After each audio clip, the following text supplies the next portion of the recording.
So, hello everyone.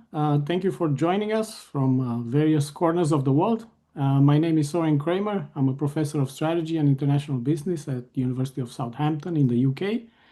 And I'm also the chair of Scholarship and Engagement Committee within the Academy of Management, the International Management Division.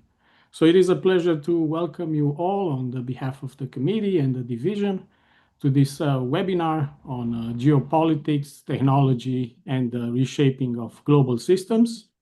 As we all know, this topic is relatively a hot topic nowadays, both because it has a prominent role in the current news cycle, but also because it has attracted an increased scholarly interest as proxied by a lot of upcoming publications, special issues in top journals in management and other disciplines. So clearly, we have a very interesting topic which we plan to examine using various experts that we have in today's panel.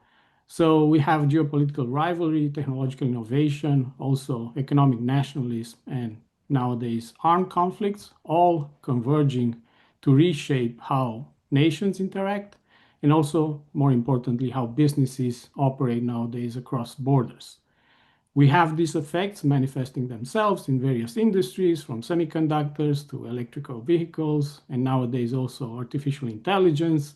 And we see across all these industries that infrastructure has become a tool which can be harnessed for strategic competition, what has usually been called by experts weaponized interdependence.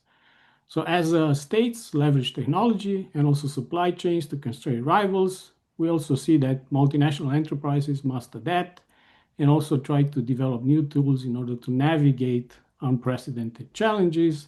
We have issues such as fragmented global value chains, technological sovereignty concerns, and also regulatory pressures that pretty much echo what the Cold War era used to be in terms of competing.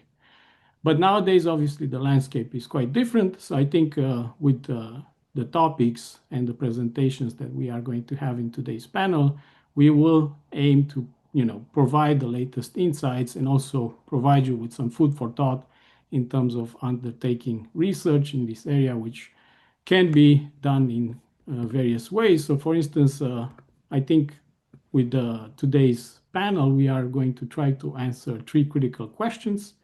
So first, how are geopolitical disruptions that we see nowadays transforming the development of technologies and innovation, and also how they are reshaping the global supply chains that MNEs tend to employ in their activities. Secondly, what kind of strategic responses MNEs can develop in order to meet these challenges, and also from a policy perspective, what kind of responses, again, we can see from policymakers. And finally, I think we will also get some flavor of what the future might hold for us in terms of the development and the reshaping of global economic system in this era of strategic decoupling. So today, as I said, we are very fortunate to have a panel of exceptional and interdisciplinary scholars, which will share its insights with us on these topics. But before introducing the speakers and our panel, I'm going to also give you a bit of details on the logistics of this session. So we will have four speakers, and each of them will have between 10 to 15 minutes for a short presentation. This can be followed up by more direct clarification type of questions, which refer to the presentations that have been done. And then at the end, we will have a broader, more interactive session where you can ask questions to each of the panelists. So if that is okay, I'm going to start by introducing our first speaker. So Professor Klaus Meyer. Professor Klaus Meyer is a professor of international business at Ivey Business School, Western University in Ontario in Canada. He has also held various positions previously at China Europe International Business School and also CBS, or Copenhagen Business School, the universities of Bath and also Reading in England, and has been also a visiting professor at Hong Kong University of Science and Technology and also the National University of Taiwan. Professor Klaus Meyer has published a lot of articles in top journals like Journal of International Business Studies, Strategic Management Journal, Journal of Management Studies, and many others. So I think in total I counted more than 150 to 200 articles. You may also know him as one of the authors of one of the most popular textbooks in international business, which is called International Business, together with Mike Peng. And in terms of research, his research focuses mostly on multinational enterprises and foreign entry strategies, in particular in the context of emerging economies, and how institutional idiosyncrasies of host countries affect the strategies developed by MNEs, both in terms of entry but also in terms of future growth. Professor Klaus Meyer has also been elected as a Fellow of Academy of International Business in 2013, and also in 2015 he has received the Gibbs Decade Award for the most influential paper, which was published in the journal a decade prior. So that said, Klaus, we look forward to your presentation. Thank you again for agreeing to engage with this panel. Well, thank you for your detailed introduction, Sorin. And thank you for challenging us to think about these things of geopolitics and global systems at a more abstract level rather than on a case-by-case basis. The challenge that I see is that basically I do not have clear answers to any of the questions you've asked or implied in your introduction, because it's a fast-moving landscape, and even what we mean with geopolitics and what kind of conflicts we are actually seeing when we look at the geopolitical situation is changing very rapidly in the last couple of years. I'm going to just, because I like cases, I'm going to start with some cases. And for that purpose, I shall share my slides.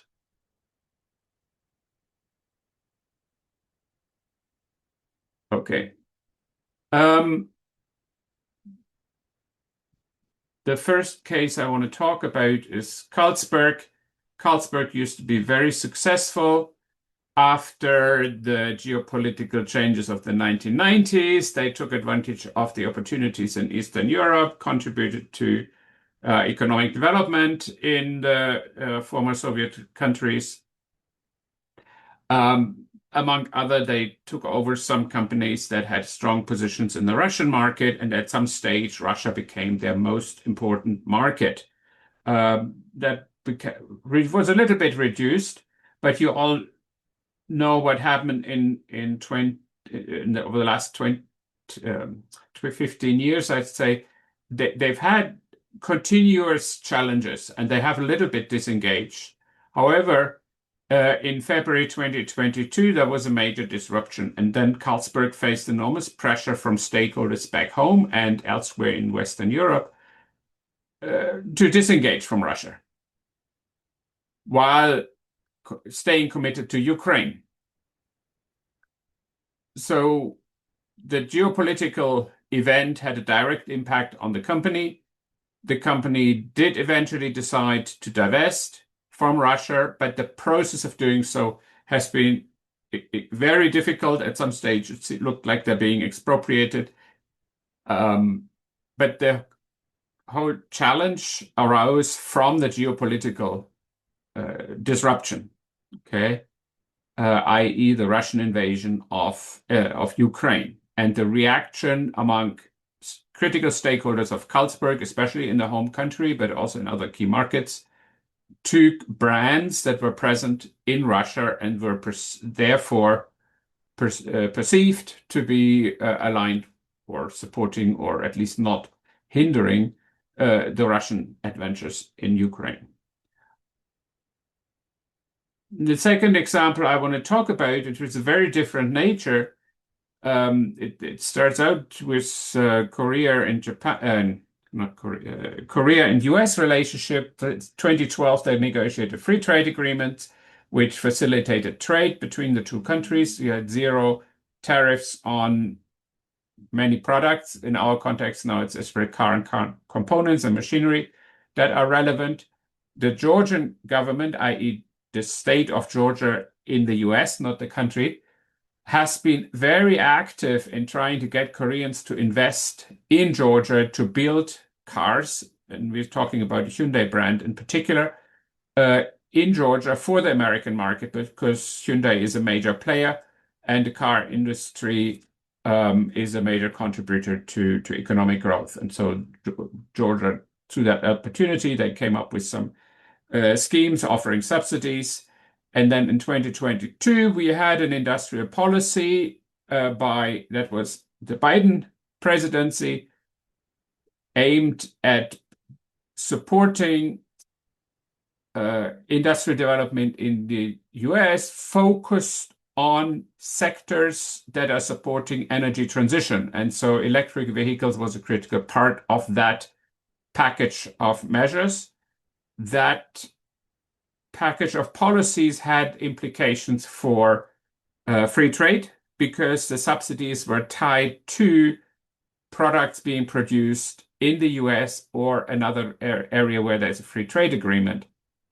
And it implied investment tax credits or I should actually say production tax credits. Investors could choose which one works better for them for industries that invest in green energy. Let's stay with the EV example. Hyundai made a major commitment. It built a car assembly line, announced 2022, and before the industrial policy actually became effective, because the negotiation had been going on. In October 2024, the first cars rolled out of the production line. They also formed a joint venture with LG Energy Systems to build a battery cell plant. Of course, in an EV, the battery is the most valuable piece of kit. And so bringing the production of batteries into the US was a major policy objective of the Biden presidency. In 2025, Hyundai had a grand opening, and in the same month, they announced actually an increase in their ambitions of what they want to do there, i.e. the target was to produce 500,000 cars per year in Georgia, which is more than their annual sales at the time in the US. However, because of a change in presidency, we have also change in policy. So in April, tariffs were announced of 25% in the case of Korea. They came effective in May and applied to most product categories, very few exceptions, at least not in the sector that we're looking at right now. The bilateral negotiations have been going on, but at the end of the summer, there was no agreement.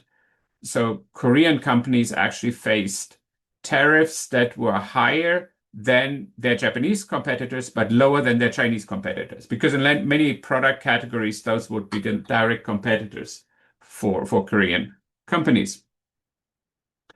At the same time, the support for EV was phased out, not immediately disruptive. What's been agreed is agreed, but the consumer tax ended. But then happened, and this is probably what all of you already had in the back of your mind when I mentioned Hyundai and Georgia, the ICE, that is the immigration related authority in the US. They raided the construction site of the battery joint venture and arrested 475 people, the majority of which Koreans, most of whom were working for suppliers of the joint venture who also are Korean companies. In many cases, people who are involved in technology transfer or in installing equipment. The challenge we have in international business when we deal with major investment project is that the knowledge of how to build the machines, how to install the machines, and how to optimize the operation of the machine is obviously located where the company has traditionally operated. So unless the company already has a major operation in a given country, in this case US, you do need to bring in people for that knowledge transfer. Maybe the alternative is to send people for training overseas, which does make sense with respect to the operating knowledge, but the knowledge of how installing and optimizing the operations of machines, it's difficult to do that other than through sending experts. And so there has been ongoing conflicts about getting work permits for these people, which was uh, public knowledge, at least in the expert circles. Um, so they have had to be creative in terms of what kind of visa people used.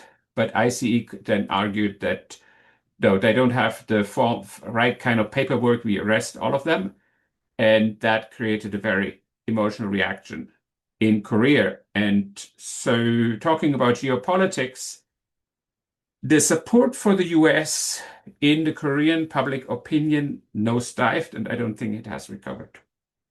Okay, so this is a completely different type of political risk.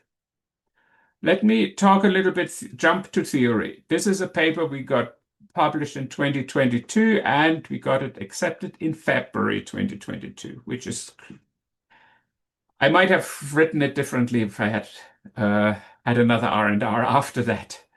In that paper, we've framed into global politics to multinational enterprise in the way it is depicted on this picture here. We have political actors, we have actors, individual actors, business actors, you can say, within the multinational enterprise, and they interact in complex ways.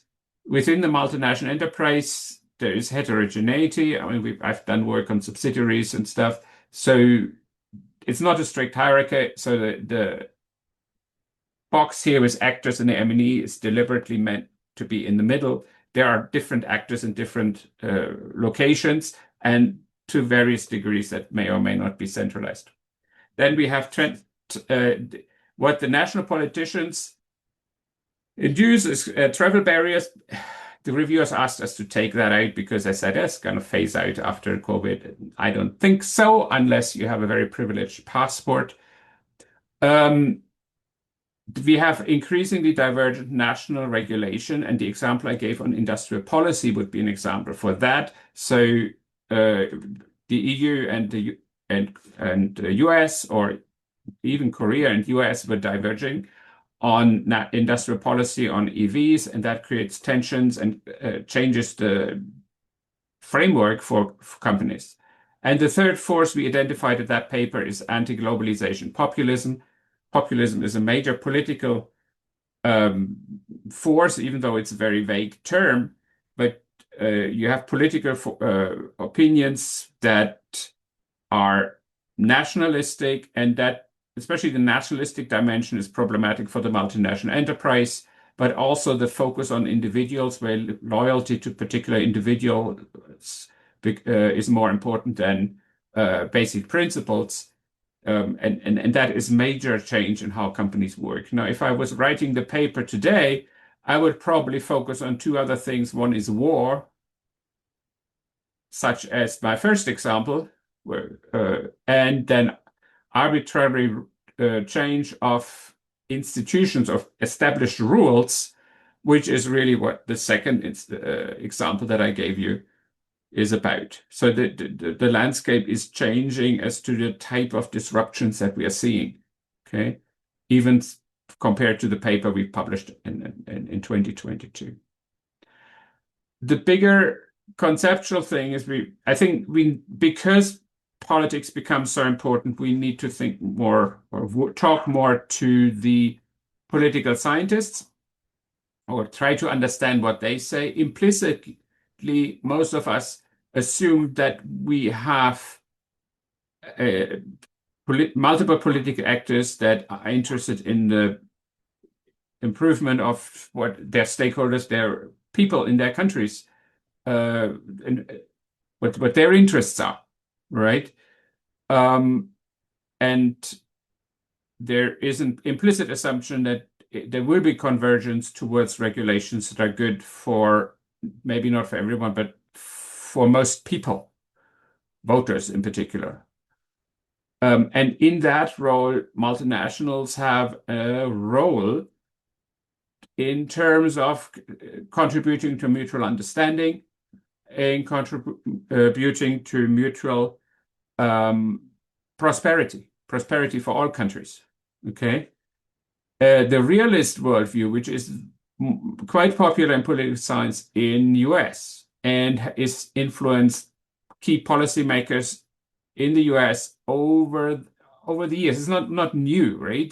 This view has been around for at least since World War II, somewhere. But it is obvious that policymakers are more and more in framing or thinking in terms of international politics along these lines, and that's about relative power between nations, and the focus is on the national governments as key actors. And in this mindset, multinational enterprises either don't exist or they are seen as subordinate or even as agent of the respective governments. And that means a much less autonomous role for multinational enterprises than what we usually assume in strategic management or international business research. So that is a real big challenge for us. If we look at the world since since February 2022, we can't really assume that the liberalist worldview, which implicitly in IB and strategic management we adopted, is challenged. And as of February 2025, it is no longer providing us with a realistic framework for thinking what's happening in the world. We need to engage with a realist worldview. And that is very depressing because, first of all, the positive role of international trade and international investment is either diminished or non-existent because it becomes agents of political actors. And at the same time, the political actors may pursue objectives that are contrarian to our basic belief systems in terms of human values, human rights. We want to have a planet that our grandchildren still can live on, and that's that which implies that we need to work with climate change and address those sort of issues. All those things are suddenly difficult to pursue.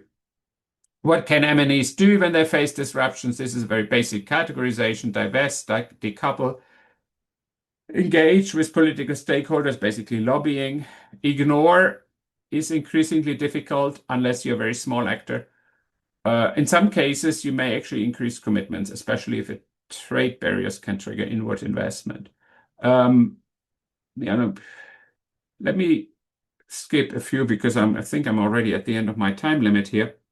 So companies are facing ethical pressures, but they still have economic considerations. And this is a model that we came up with. It's in an AIB Insights paper, trying to put the different elements together and say, as a multinational enterprise, you have financial considerations. And if a political crisis, geopolitical or any political crisis emerges, business in a certain country becomes less attractive, which in itself may be a reason to divest. The second set of considerations is, what do your stakeholders want? And if key stakeholders want you to disassociate with a certain country for ethical reasons, you have to incorporate that into your analysis. Now, in this framework, we have something called a reputation adjusted net present value. But to be quite frank, we've just made that up. I have no idea how to actually quantify that. Okay, but it's just a way of thinking.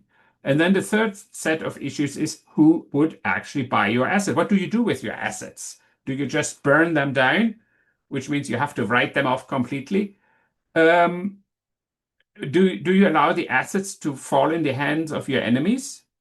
Like if Russia is, staying with the Russia example, if that's the objective is to weaken the Russian economy, handing over your assets to friends of the political leaders of Russia will not achieve your objective. So the actual exit process is complex because you need to find buyers. And that leads me to this slide, Jihu Nanxia. You may have decided you want to leave a country, but they're very practical questions. And I think this is something where IB scholars haven't really gotten into. If you decided to exit because of the interdependencies, because of the bargaining power of the host country, it is not actually easy to disengage. Even if at a high level of strategic decision making, you've decided you want to disengage. And with that, I close. Here are some of the things I've written related to this topic, but I leave you with this slide with this open-ended question here. Soren, back to you. Thank you so much, Klaus. Any pressing clarification questions? Because we are a bit over time, so I'm mindful of that. Otherwise, we can always ask Klaus at the end of the session more deeper questions. So if not, thank you, Klaus, and we'll move on to the second speaker, Professor Grazias. There was one question. There was? Okay. Carolyn, I think, had a question. Hold on, let me see. If you could just type the question in the chat, that would be helpful. And is it a clarification question? So can we deal with it fast, or should we leave it? Maybe we can leave it to the end. Sorry. Okay. Yeah. Thank you. Thank you, Alex. We will move then to the second speaker, Professor Grazia Sant'Angelo. She's a professor of strategic and international management at Copenhagen Business School. She's also a Sonoco visiting fellow in international business at the Darla School of Business in University of South Carolina.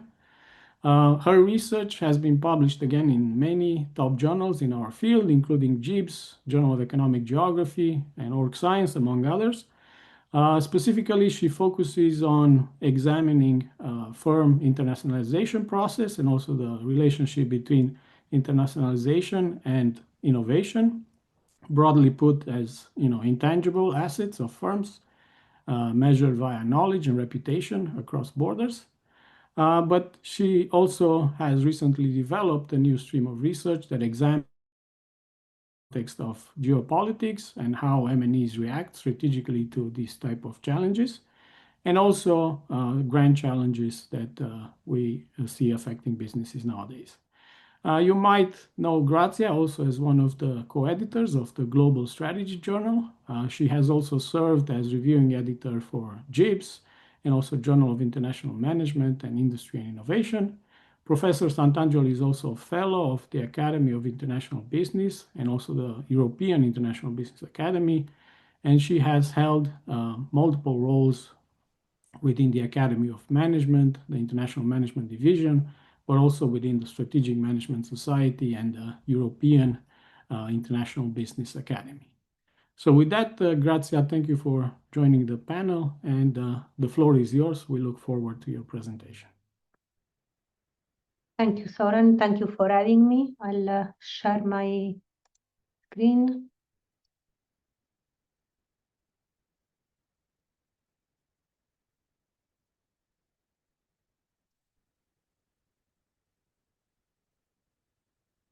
Can you see my screen? Yes? Yes. Okay. So I will follow up on where Klaus has finished, which are the strategic option of multinational enterprises in connection to their international footprint. Well, over the last decade, we have seen that globalization has shifted from a story of integration to one of exposure, and traditionally multinational enterprises have established operation abroad with the assumption that they could profit from interdependence. But recently, we have had a number of geopolitical shocks, some of which Klaus has already mentioned, sanction, export control, but also contested supply route, that have quickly turned this interdependence into vulnerability. So the question that multinationals are left with is what strategic option do they have to reconfigure their international footprint in situation of geopolitical tension? Just let me give you a bit of background. I mean, we all know about the trade war between US and China, which actually goes back to 2018 and caught in the crossfire the US operational company such as Huawei. The US geopolitical animosity toward the Japanese government escalating to the FBI investigation, and continue with the ban of the Federal Commission of Small Telecom from using Huawei equipment to do espionage concern, and with the Commerce Department probing into Huawei, and then rocket with the US Commerce Department that halted licensing for US company to export to Huawei on January 2023. This is just one of the many examples of multinational enterprises that were caught in the crossfire of tension between home and host country. Similar events were experienced by Google and other US business in China during the same period, and more recently by Russian companies that became target of Western government during the Ukrainian crisis.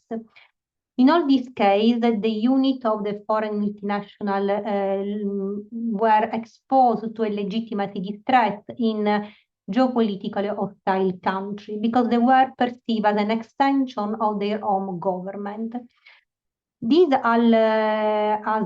escalation has led many commentators to call for the end of globalization. So is it really the end, or is just we are witnessing a new era where M&E also need to be creative? And the big question, I think, for multinational is how they can reconfigure the international footprint to navigate geopolitical risk. And I would like to discuss the international footprint both in terms of M&E on operation, so internal network of subsidiary, as well as the M&E global supply chain. So let me start with M&E on operation. Typically, as also Klaus has mentioned, we in connection with geopolitical tension, the option for M&E for the unit of the M&E that were located in a geopolitical hostile country would either stay or go. What was the rationale for staying? Well, reputational consideration and high market dependence. For example, I'm going to use the Ukrainian crisis as a big context here because there is a lot that we can actually learn from there. Novo Nordisk decided to stay in Russia after the outbreak of the crisis because of ethical consideration in connection to the clinical trial and what the company owned to the patient in Russia. Different reasons led Ariston and white good producer based in Italy to stay in Russia, which was highly dependent from the Russian market. So this could be some consideration that led company to stay in a location where they can be an easy target. Of course, there is the other side of the coin, which is by staying in geopolitical hostile country, a multinational will face the risk of expropriation. This actually happened to Ariston, which was a facility where expropriating Russia. The other alternative will be just to leave the country, and typically this will be a decision that will be taken if there is perceived as a reversible decision, so I can always go back, or I foresee high reputation cost, should I stay? And this was the rationale that informed the decision of McDonald's, but also Maersk in connection to the Russian market, again, when there was the Ukraine invasion. Here, the other side of the coin, that the company have to face high sunk costs and they've forgone revenue, which can be important for them. A middle ground strategy that company can adopt, that they actually adopted, was to actually continue the operation in the country, but scale them down in order to limit the damage of expropriation and limit the reputational backlash. And that was the strategy adopted by IKEA that actually scaled down massively its operation in Russia, but eventually could be still a profit for the country. Of course, profits are reduced and there are still some costs the company has to forgo.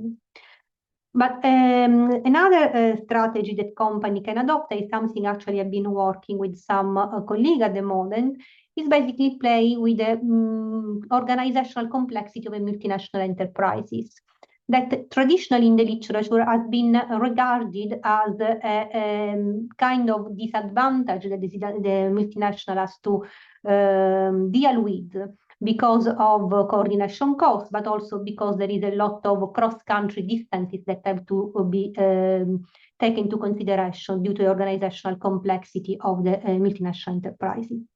In the context of geopolitical tension, actually, this complexity may turn to be a strategic asset, in the sense that M&E can use this complexity as structural buffer to lower the visibility of country tie and reduce the risk of regulatory scrutiny in geopolitically hostile host country. So this has been actually a strategy that can help a company to avoid costly exit and maintain operation. So it goes beyond the middle ground of disengagement. And if we look at the strategy of many Chinese multinationals in Europe after the geopolitical landscape became particularly hot, what they have done is basically create a layer of ownership between the local unit and the headquarters in China in order to somehow disguise or make less visible the connection between the two. So adding layer of ownership, complex shareholder structure, in order to deal with a number of backlashes that the Chinese unit were and are facing in Europe. So when we consider the reconfiguration option of any international operation, in the current geopolitical turmoil, we can actually go behind the X-in-a-state dichotomy, move also behind the disengagement middle ground solution, and multinational can also consider playing with organizational complexity to somehow navigate this difficult landscape. But how about global supply chain? The geopolitical tension have prompted reconfiguration of multinational global supply chain, basically mainly due to the rise of choke points. Choke points are countries where there is an over-concentration of production of a specific technology or raw material, and where the government can control and manipulate that production activity to accomplish national strategic goal or geopolitical ambition. An important case, which I'm sure Nan will touch upon in the next presentation, is actually the China monopoly on rare earths, which is an important choke point for the electrical vehicle supply chain. Another example is the lithium supply chain, on which China actually controls 65% of all refining and produces 77% of all lithium battery. The remaining percentage are in the hand of a few countries. So you may appreciate that once the geopolitics became hot between the government of this country and the home government of the multinational, then the supply chain face greater disruption. So what are the options in terms of reconfiguration of the GVC for the multinational? The first option will be friendshoring. So MNE could target political friendly countries in search of political stability, although this country may not be the most efficient or easier to reach. In this case, the goal is to reduce geopolitical risk by building a GVC network in aligned countries. Another option will be duplication of global value chain operation in order to avoid being caught in the crossfire. Of course, coordination cost will increase. There will be also a loss of economies of scale, fragmenting supplier relationship, but it will assure resilience via redundancy. Other option will be onshoring or nearshoring. So MNE could resort to onshoring or nearshoring to increase control and predictability at the expense of loss of scale advantage to achieve trade efficiency through the protection of the firm domestic government. Actually, if we look at the recent GVC reconfiguration of many multinational companies like Siemens or Apple have already adopted some of these reconfiguration. So again, the reconfiguration option in a situation of intense geopolitical landscape can be different: friendshoring, duplication, onshoring. Which of those options the company will take on? It will very much depend on a number of contingency, which we may well discuss during the Q&A in order for me to stay within the time that I was allocated. So to wrap up, the geopolitical landscape is especially tense, something that we have no experience since the World War II. So across both operational footprint and supply chain architecture, many are confronting a similar strategic problem, which is the need to trade efficient for resilient. What is emerging is not a withdrawal from globalization, but a selecting reconfiguration governed by political alignment and risk exposure. So firms are building buffer, redundant, and parallel network to preserve strategic autonomy in a world where markets no longer guarantee neutrality. So I'll stop here and happy to take any question now or later. Thank you very much, Grazia. Perfect timing. Also, I need to mention that Grazia probably has to leave 15 minutes earlier. So if there are any pressing questions or something you want to ask now, feel free to do so either in the chat or raising your hand. So unmute yourself.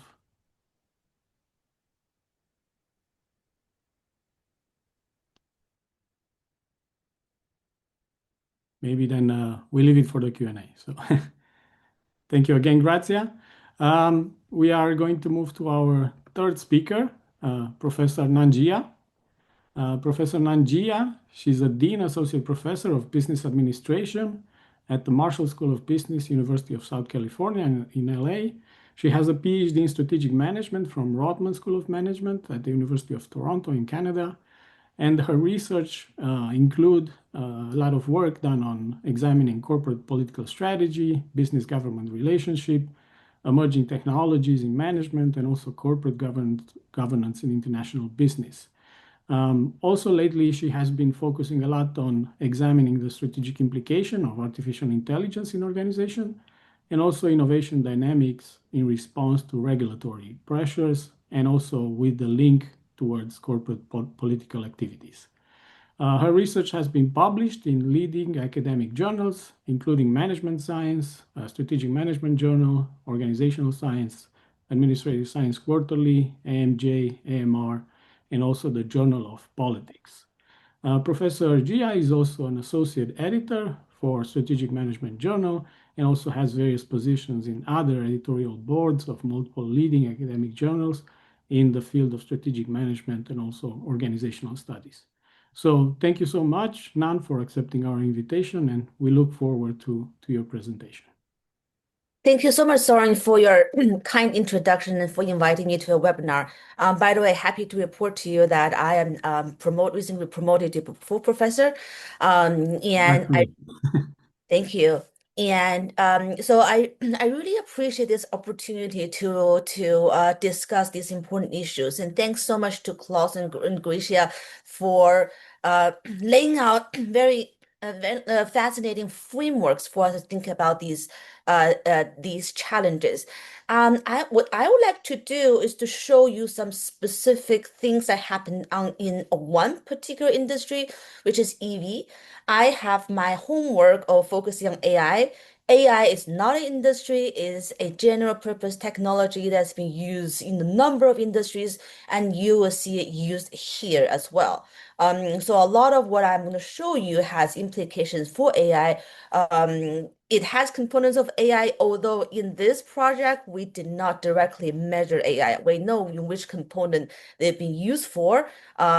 So just like if you're looking for AI, here's sort of a implication of it, but we have yet to give you we have yet to trace that specifically here.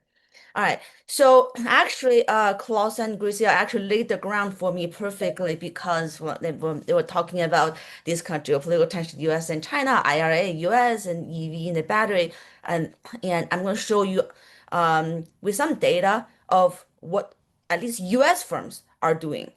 So the concerns about EV has sort of seen increasing. Sort of a EV, China might be dumping the cheap produced EV with a lot of technologies, which is true. But what I want to emphasize here is that this is not just another case of we're dumping a whole bunch of automobiles. This is a case of product plus technologies. So when we look at this industry, technological competition is key here. And why I'm saying that? What are we looking at here? Let me first of all let's specify what I'm looking at here. EV, what are they? The data that I am going to present to you includes the three types of EVs.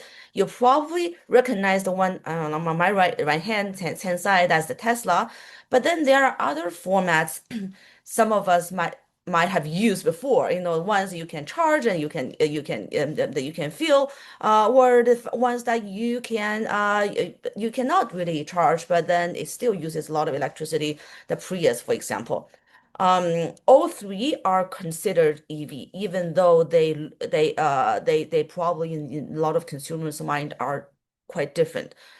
And why I'm saying that this is not in this era, there's a lot of rekindled consideration for dumping and product and all of that, but is product plus technology, probably even technology would dominate geopolitical tension, is because of this. What are EVs? What are these things? Well, some people call them computer on wheels, but these are really sophisticated computers that embodies the latest technologies that are still evolving. Let me tell you why. First of all, it's the energy system. We know they have battery, but it's not just the battery, it's a smart management of power in there.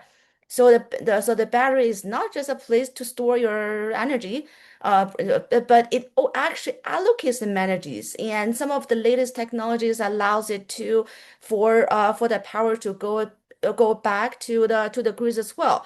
So that is essential not only to EV, but also the entire smart grid technologies. And second one is autonomy. So autonomous driving, or even without autonomous driving, you have all these perception, the lidars, the cameras, and not only so your EV perception. The EVs will have to see the surrounding. It has to make predictions, sort of and the EV needs to make a prediction about what others around them are trying to do and make their own decisions. Now I'm going to swirl.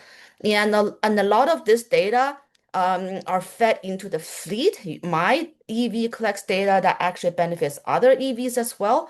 And that is forever evolving frontier technology, AI and autonomous driving. There are also the EV also represents a very dense data ecosystem. So that when you, for example, upgrade your EV, it's not that you are going connected somewhere. It's all through the cloud, that type of system. But then there are also edge computing, which is that you are doing computing on your locally, which is faster and more precise. And with that comes cybersecurity.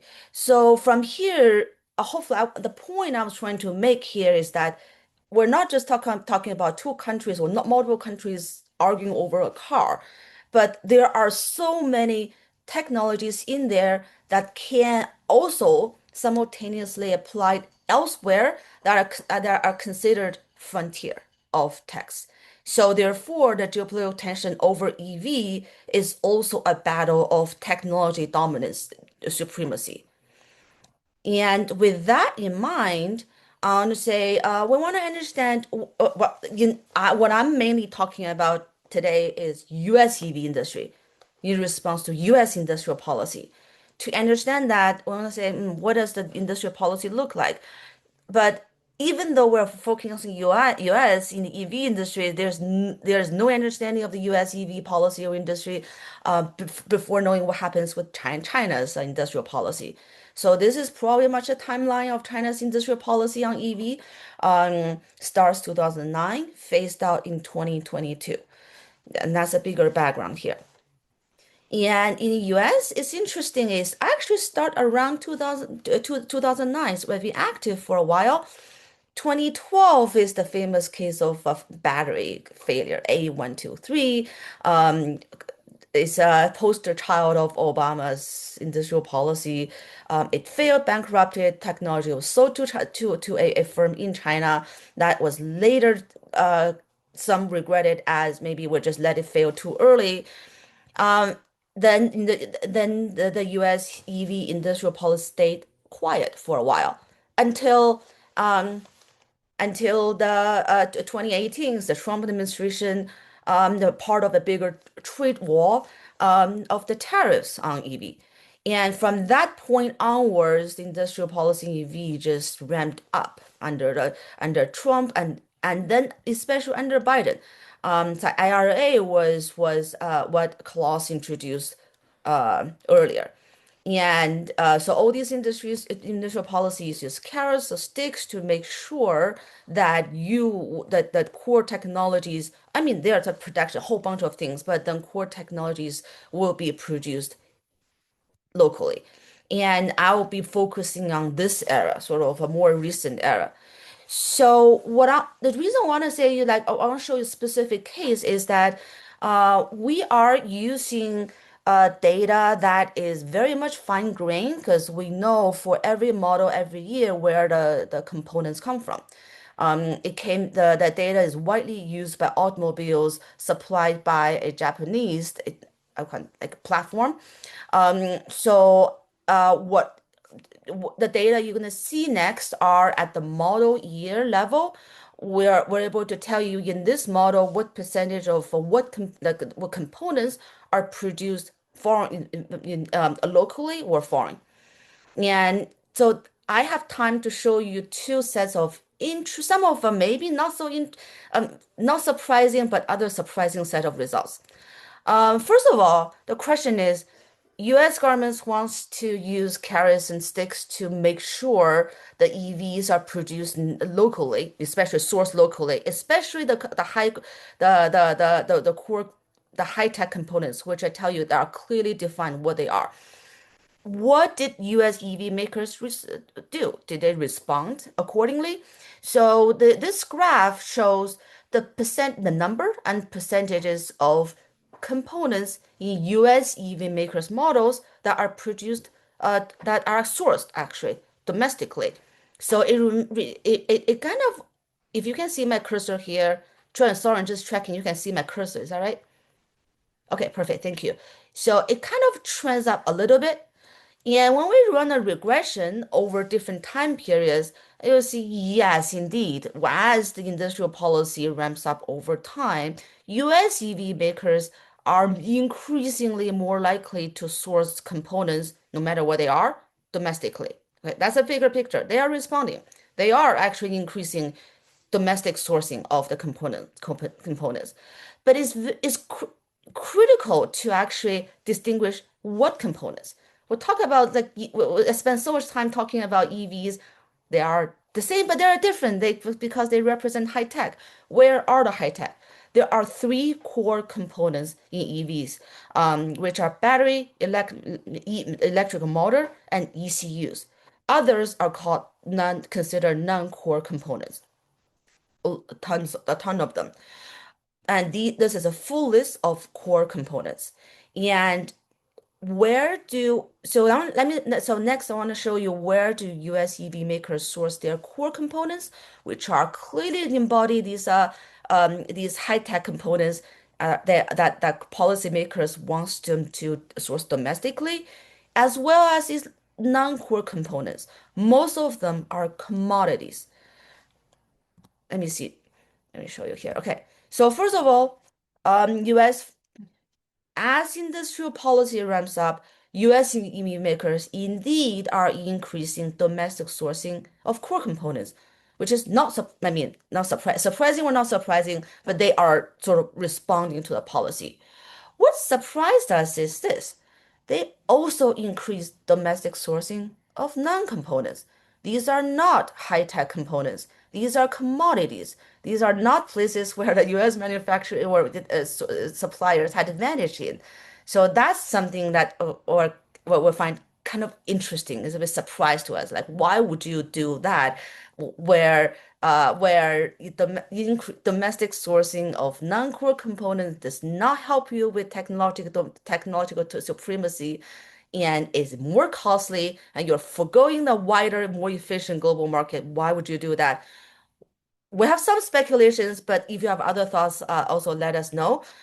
Which is that it's probably, if you want a target to meet, there are some places, for example, a ton of these non-core components for you to increase domestic sourcing to meet that target, but that comes really at a cost.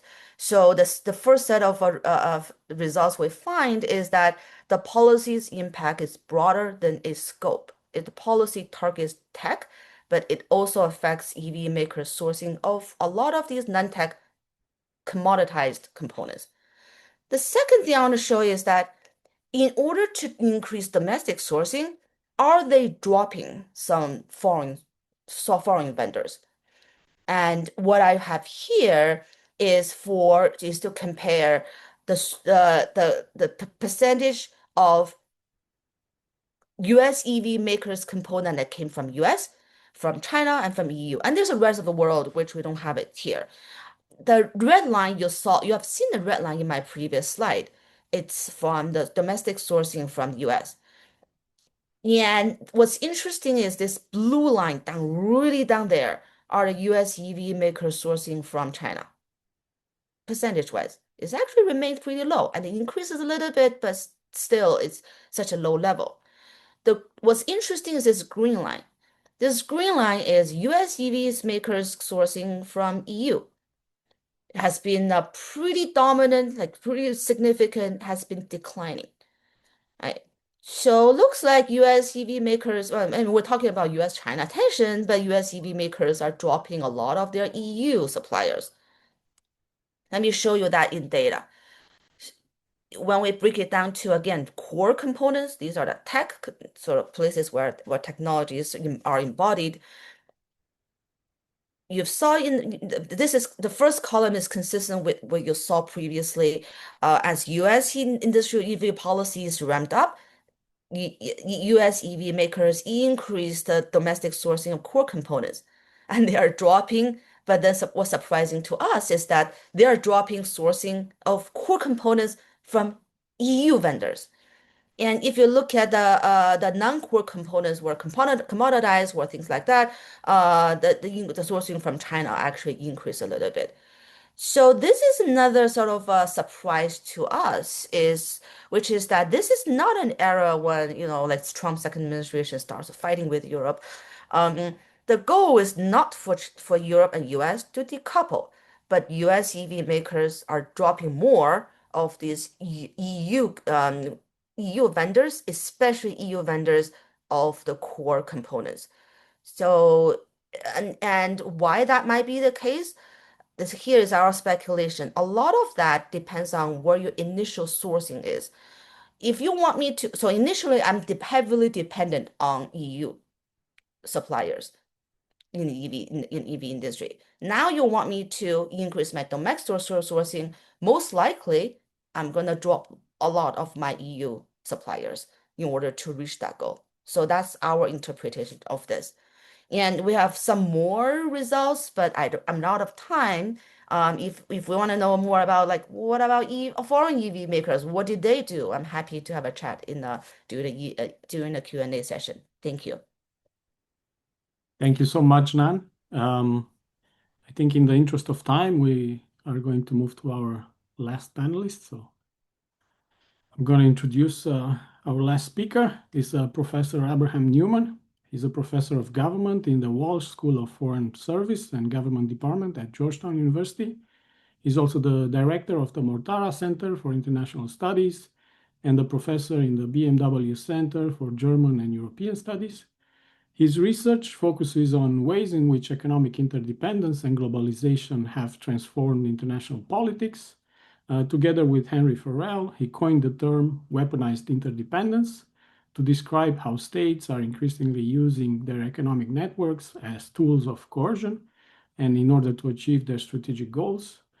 His research examines international regulatory cooperation, data privacy governance, and also the intersection of economic and security policy. And his work has been published in leading journals, including International Security, International Organization, World Politics, and the Review of International Political Economy. He has also authored several highly influential books, including Underground Empire, How America Weaponized the World Economy. This was together with Henry Farrell in 2023. Of Privacy and Power, the Transatlantic Struggle Over Freedom and Security, again with Henry Farrell in 2019. Voluntary Disruptions, International Soft Law, Finance and Power, together with Elliot Posner in 2018. And The Protectors of Privacy, Regulating Personal Data in the Global Economy, 2008. So thank you, Abe, for joining this panel, and we look forward to your insights. Great. Thanks, Soren, and thanks to the other panelists. I think it's important just to start by saying we are in a once in a generation transformation in the international global economy. And I think there's so much uncertainty because the pillars of our order, of kind of how we thought about that system, are in flux. So the liberal international order, that system, that regime that was put in place after World War II, is under attack both domestically and internationally. The idea that interdependence would promote peace, which was part of that, has been eroded, and increasingly interdependence is used as a vector of vulnerability. But at the same time, we're having a second challenge, which is international rivalry. So great power conflict, the US-China rivalry. That was something we didn't have during the last period of globalization, where we basically had interdependence, but no rivalry. And before that, we had rivalry in the Cold War, but it was a period of no interdependence. And so we are not really prepared for this setup where we have rivalry and interdependence. And the third thing that's happened is that there is an assault on what I would call the Weberian bureaucratic state. So the way we structure politics internally after for the last 100 years was around science, bureaucracy, rational action. But increasingly, governments across the world are being ruled by personalism, by systems that are not about bureaucratic states, but about rules that are arbitrary and are being used in order to support individual leaders. So that is really, like, if you're a firm in this world, you have to be ready for the rules are under attack at the international level. The markets you thought were part of a source of prosperity are now vulnerability, and the state that you are interacting with is no longer functioning the way you used to think. And so in my quick presentation, I'm going to kind of give you an outline of how these things are coming together and creating a really complex world that I think people are just starting to kind of grasp with. So let me share some my slides. So let me just start, as Soren mentioned, this is the book that Henry and I recently wrote, Underground Empire. It extends the work on weaponized interdependence, and I want to just give you the core insight of this. So we built this world of global markets, networks for communication, production, and finance, but we really didn't know what would the consequences be for politics.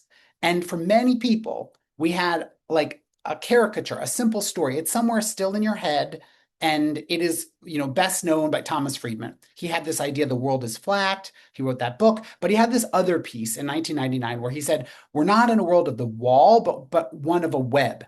And what he was saying is the Berlin Wall was over, great power conflict was over, and instead we were in this fancy thing at the time. The World Wide Web was like, high tech. And so he was talking about that, this web of technology. It was supposed to decenter power, and it was supposed to, really elevate prosperity over conflict. But you only have to read the headlines to know we're not in this world, okay? We are in a world where economics are integrally linked to national security concerns. And it's not, of course, just Trump. We have, Korea and Japan fighting over their supply chains. We have Russia and Europe in a whole sanctions campaign. So this is spread into a new kind of underpinning of the international system. And the question is, how does it work and why, and how can you anticipate it? And so Henry and I, our argument has two simple moves. The first, if you've ever flown on Delta, and that probably means Air France, but I know this is mostly a British audience, so you're all talking about, a different network, but this map is the Air France Delta map, and you're going to end up in Atlanta. It is a simple thing of the modern economy is that economic interaction has not decentralized. It has not created a web in the sense that Friedman thought. It has created this kind of system where you have a phone that everybody relies on and it's made by one or two companies, Apple or Google. It relies on a chip by one or two companies, TSMC or Samsung. And if you make a global financial transaction, it runs through a handful of banks globally. And so the world is not flat, it's highly centralized. That's the first kind of major move. And the second is that webs are not nice places. Okay, these are not places that then end conflict. They are actually the site of the predator that sits in the middle. And for us, that predator is the state. It is the government, because they're using this web to centralize power. As Grazia mentioned, we have in the piece that one of the ways that states do this is through choke points. They use these centralized domains in order to cut other actors out of the web. And the other thing they do, we talked about in our original paper, is the panopticon, is that they use it to monitor their adversaries, to learn about them. And so whether you're a firm or a state in this world, you're worried now that these networks that we built are not just places of opportunity, but they're places that you can either be cut out of, or it can be used to monitor you and undermine your future prospects. Okay, so in the book, one of the things that we argue is that this has really escalated, that many of the things that were really unthinkable in, let's say, 2005, like de-swifting a country, cutting them out of the SWIFT system, that now has become really the floor of what is possible. In the Russia campaign, they blew way past limiting Russia's access to SWIFT, and they are freezing central bank assets, hundreds of billions of central bank assets. And so when you think about kind of where states are going in terms of using these tools, it is really escalated. And at least in our analysis, this isn't some intentional process. It's really the fog of war.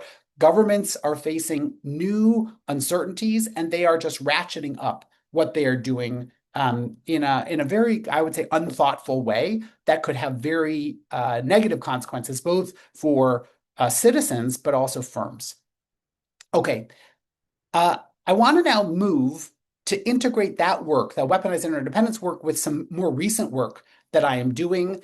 And I think that has really raises a lot of uncertainty in how this world of weaponized interdependence will unfold. And that is, there has been a move in the last year to using these tools not for international objectives, like, let's say, counterterrorism or human rights or climate protection or non-proliferation.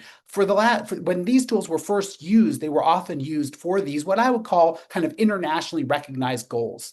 But increasingly, they're being used for, I would call them parochial, very domestic political objectives. So in a recent UN meeting, the United States representatives threatened EU diplomats with visa bans if they did not vote against these green shipping rules. These were rules that were supposed to eliminate CO2 emissions or reduce CO2 emissions from shipping. And that is an objective that the Trump administration does not approve of. And so they went and they said, hey, bureaucrat from Belgium, if you vote against this, then we're going to sanction you and restrict your visas. Similarly, the justice of the Brazilian Supreme Court, he was regulating speech on the internet in Brazil, and the US government then sanctioned him in response. You can make a similar argument about the rare earth metals debate between China and the United States. This is really not about some collective good provision at the international level. It is really about domestic political objectives that are being battled out through these global markets.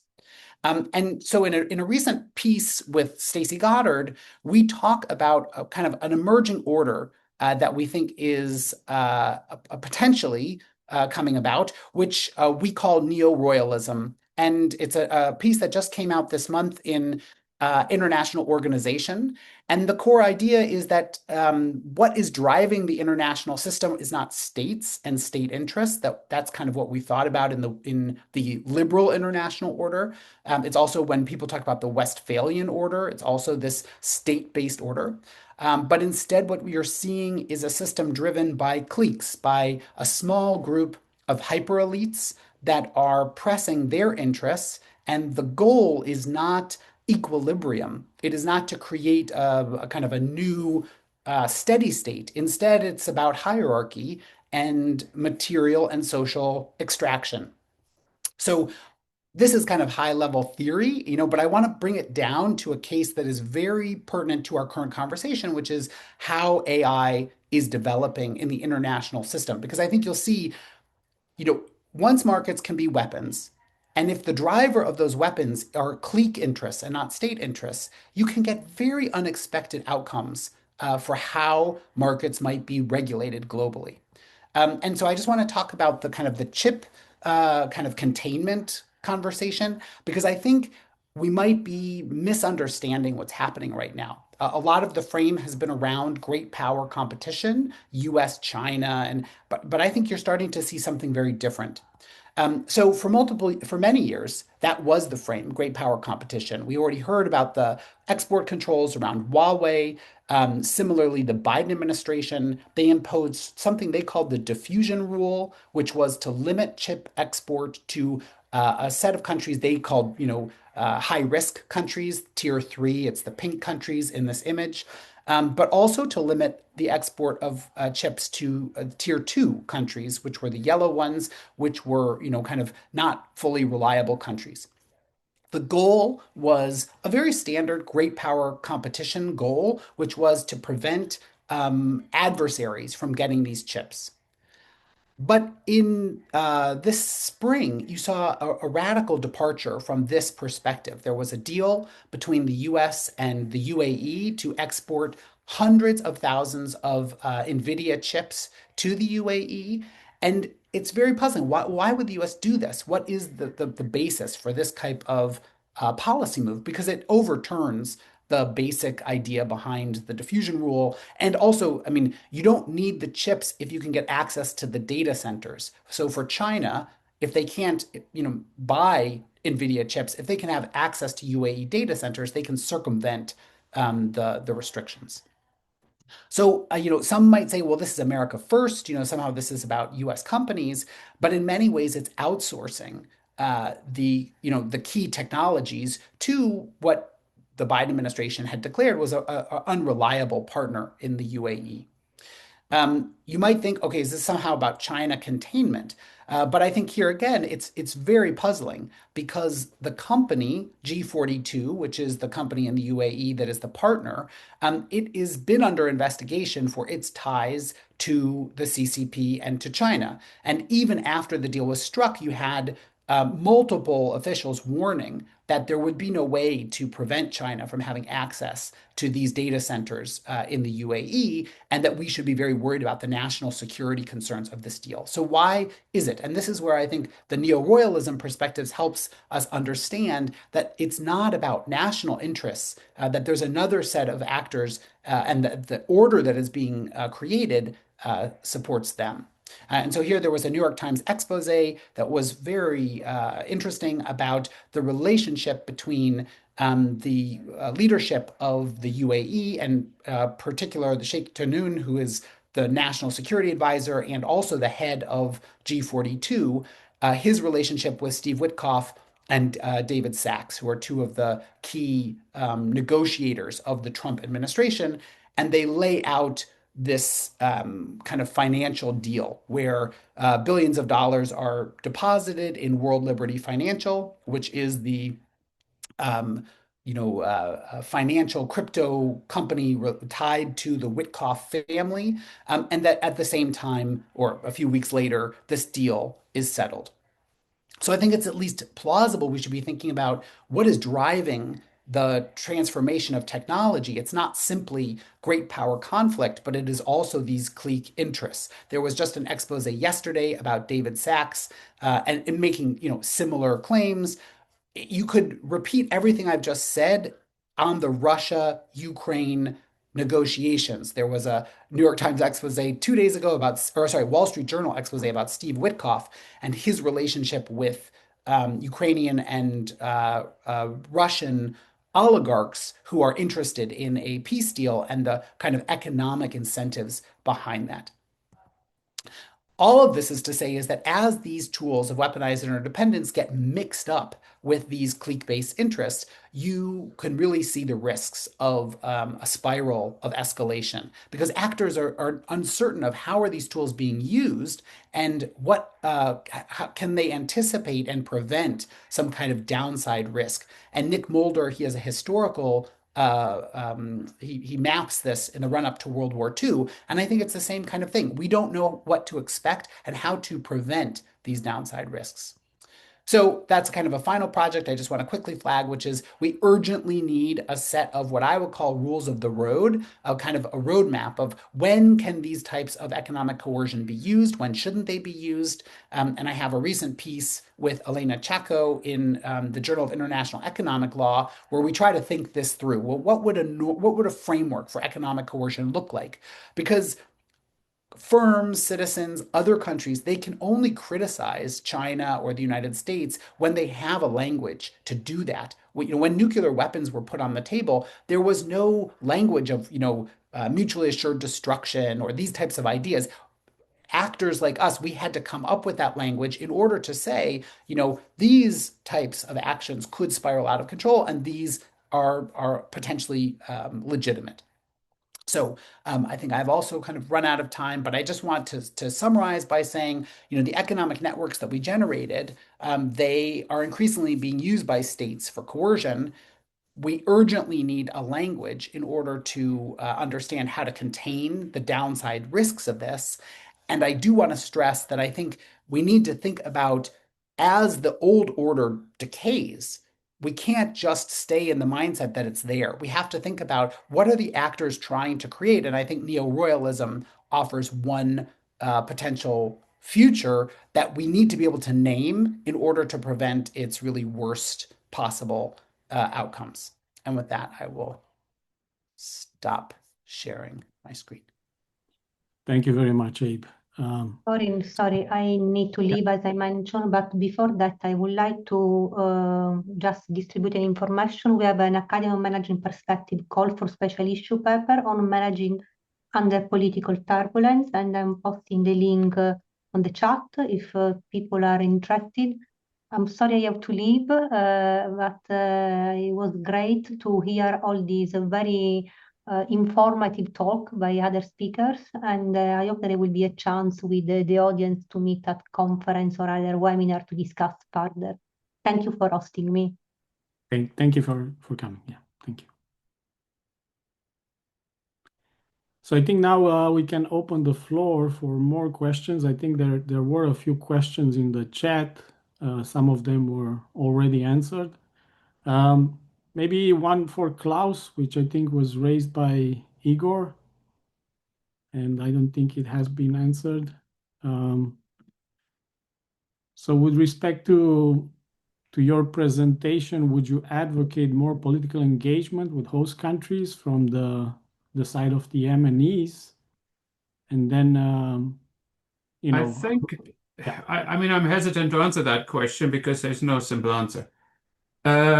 I think they should read Abraham's book first, and then they will have second thoughts as to what they can do, right? If you have values in your organization and you're forced to align to a regime that is acting contrary to what you said your values are, then you are in trouble, and you probably need to think about disengagement. Aligning to an authoritarian regime that is undermining the values that, well, I've been working on trying to promote for the last 60 years is not something I would advise companies to do because, well, I'm also a historian and I know European 20th century history. Can I also just extend that comment, which is if you want a future that looks different, then you can't debase yourself in this version. If you want to be an advocate for, let's say, a rules-based trading order, then if you succumb to the personalistic, non-rules-based order, then you will not be a legitimate advocate. And I think that the greatest example of this recently has been the Swiss negotiation with the US administration, dumping Rolexes and gold bars on a government does not, who's going to take you seriously as that you are the advocate of a rules-based order. Good. I was just posing the question because I think the person left already. Any other questions? Please, just raise your hand and unmute yourself and ask the question to the speakers. Oh, thank you so much. I'm Caroline from Ivy Business School. I just have a question for Professor Jia. Thank you so much for the great presentation on EV in the US. Regarding your last slides, beyond US slide, I have a question. Given the very deep integration of the North American auto sector, so in your opinion, how much does a country like Canada actually have regarding the EV sector? Thank you. So Carolyn, that's a great point. We have that in the data. We haven't analyzed that yet. So I'll be able to report back to you a little bit later. I don't need to speculate. It's right in there. Canada and Mexico. And also Jonathan's chat also suggested, indeed, we should be also expanding our attention beyond US, maybe into Canada and Mexico as well. Thank you. Thank you. Chang, do you want to? Yeah. Yeah, I have a question quickly about like for in the IB domain, like when we want to bridge relative new theoretical perspectives into this international business research phenomenon. For example, I'm exploring the global supply chain sustainability and resilience through a paradox lens. But when I was at the AOM, I kind of got this kind of feedback that we should extend or refine existing theories before introducing new ones into IB domains. But from my point of view, this paradox theory, for example, offers a very useful lens to understand the complex and interconnected challenges for M&Es today. So my question is just like how should we position ourselves and how open is the IB field for for integrating this kind of new theory or perspectives into the phenomenon, the complex phenomenon. So who do you want to answer? I think Professor Let me try and answer. I mean, Yeah. Is any of the others currently on the editorial board for JIBS?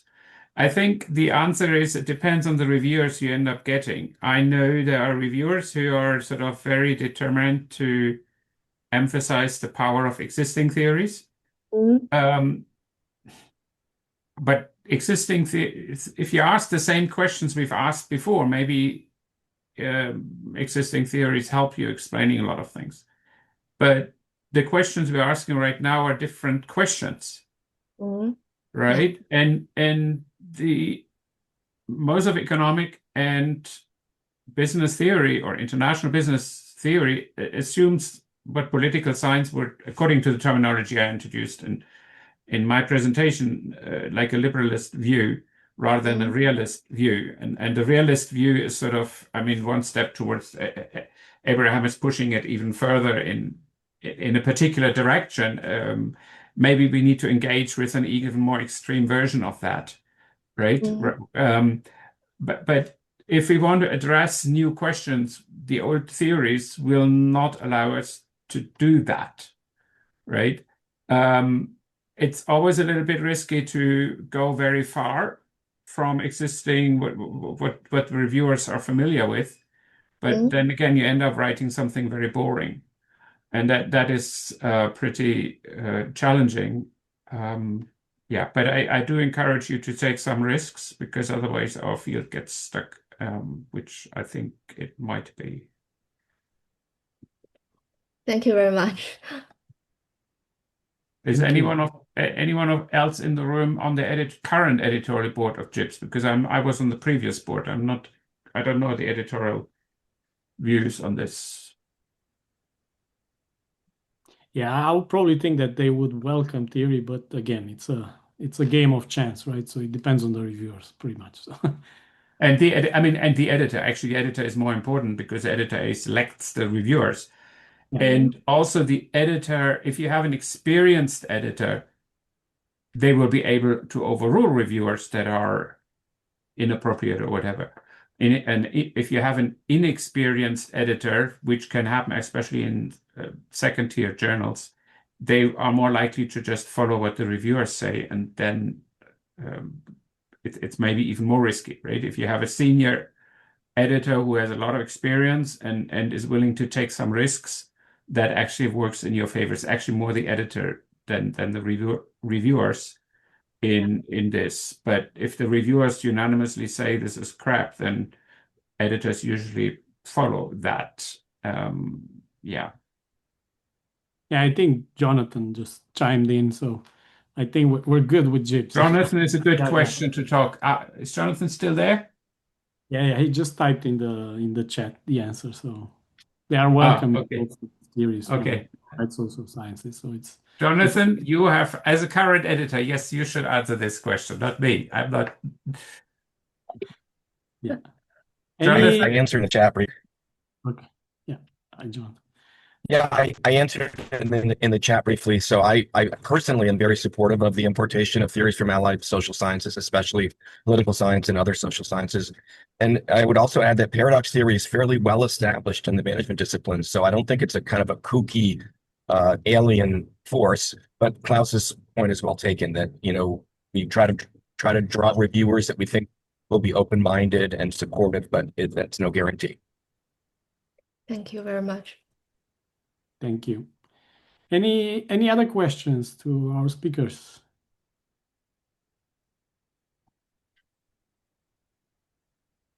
Maybe then I can ask a couple of questions, maybe one to Nan.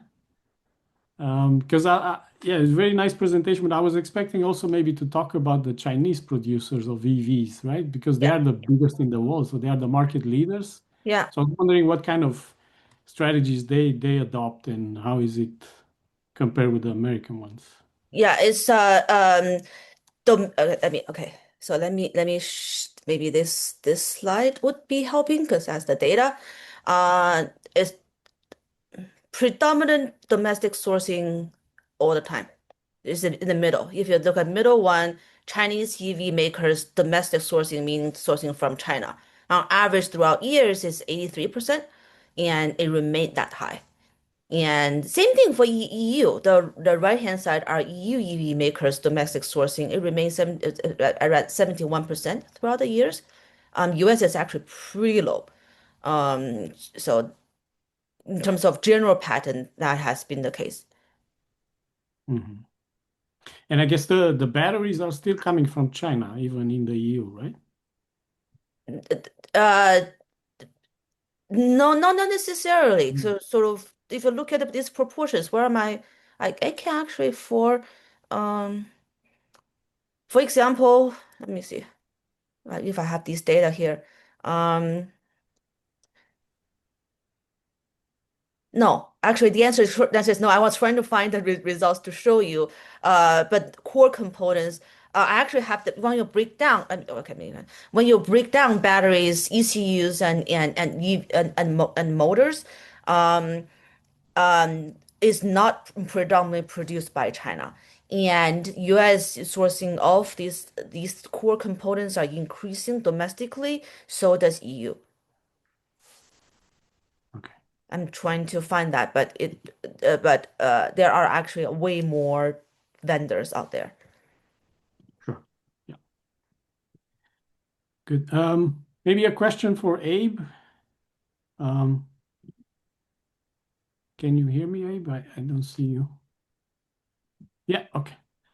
So I was curious about your take on the AI in general, because I think you started with this big idea that it's not about geo-competition and between the two powers, but it definitely feels like AI is the battleground nowadays, right?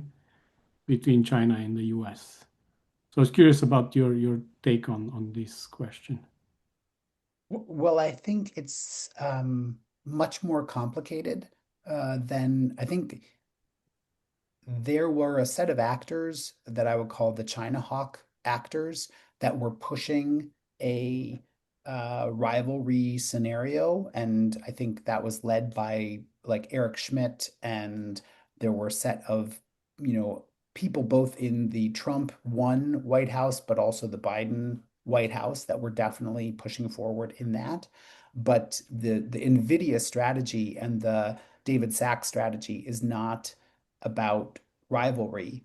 It is about economic extraction, and that is leading to a set of decisions that will not prioritize rivalry. And so the UAE deal or the Saudi Arabia deal, those I think they create opportunities for Chinese companies, but also there's been an ongoing set of conversations about increasing Chinese access to US chip manufacturers.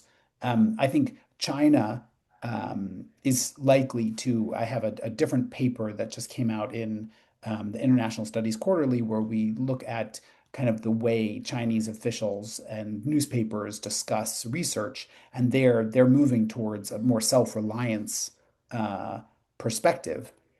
But I think whether it is Musk or Sachs or Thiel, their perspective is not really about China rivalry. And so I think it's a much more set of uncertainties for firms in this space than they had where under the Trump one Biden world, where it was very quite predictable about what was going to happen and how you might see government intervention in these markets.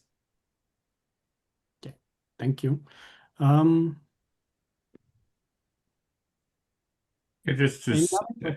lived in China until 2017, and there are a lot of conversations that people notice now that were going on before 2017, and that is EV, batteries. Those were hot topics in the business community. To catch up, the companies were founded at that time.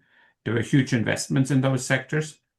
Also, the search of research from Chinese organizations in international journals, that all the seeds for that were there before 2017, or if you can also say before Biden won or before COVID, whichever benchmark you want to see. My mental benchmark is 2017 for personal reasons, but so this also China focusing on EVs because we know that China knows they can't compete with the Europeans on combustion engines, so they put their investment in those sectors because they can leapfrog technology there. And so, yeah, there are vested interests in old technologies, there are vested interests in fossil fuels. And well, what I see in LinkedIn is pretty diverse in opinion on that. But China has invested in those sectors, and there's no surprise that they're leading on those particular sectors, right? Yeah. Soren, can I show you something that I promised you? Yeah. Okay. That's a battery. So you see over time, US increases US sourcing of batteries, and EU actually increases the sourcing of battery from China, and US dropping battery sourcing from EU. Yeah, I think that makes sense. Yeah. Any final question, Alfredo? Do you want to ask something or no? No, sorry. But thank you very much to the analyst. It was super interesting. Okay. Anything in the chat? Otherwise, I guess we should stop recording and stop the session, but not before, obviously, thanking to all the speakers for great presentations and very interesting topics. So I hope everyone got a lot of ideas for future papers. And as we have seen also from Grazia, there is a lot of interest, both in terms of special issues, but also upcoming publications in this area. So I think this is a good time to, if you're interested in doing research, this is a good time to jump on the bandwagon of geopolitics and multinational enterprises. So thank you everyone for participating. Thank you to all the speakers again for great presentations. And we look forward to seeing you at the next event of the AOM Scholarship and Engagement Committee. Thank you so Bye. much. Thank you. Bye, everyone. Bye.